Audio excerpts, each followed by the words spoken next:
اهلا وسهلا بكل حبايبي، معاكم سارة احمد وجايه لكم النهارده بمشروب لاتيه البركان بالاوريو والموز.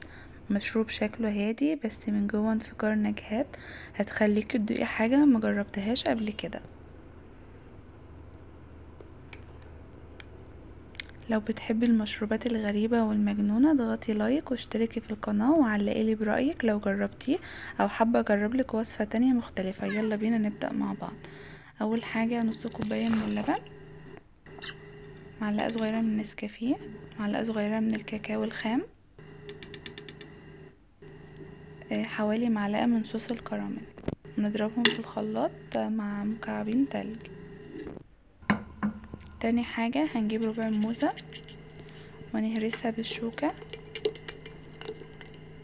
وبعدين نضيف عليها معلقتين من صوص الشوكولاتة. نجهز الطبقة التالتة، ربع كوباية من اللبن على اوريو، نضربهم في الخلاط. وبعدين نزين الكوباية بالكراميل، وبعدين نضيف اول طبقة الموز والشوكولاتة،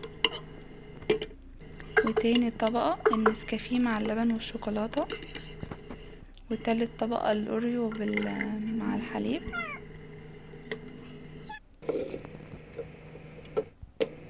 رابع طبقة بقى هنجيب معلقة كبيرة من الكريم شانتيه مع معلقة من اللبن مع شوية مية، ونضيفهم ونقلبهم ونضيفهم عليها.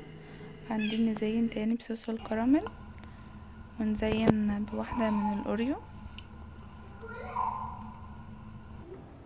بعدين نقلبهم مع بعض. ودوقي بقى وقولي رأيك. لو عجبكم ما تنسوش تعملوا لايك وشير وسبسكرايب وتفعيل الجرس عشان يوصلكوا كل جديد. والسلام عليكم ورحمة الله وبركاته.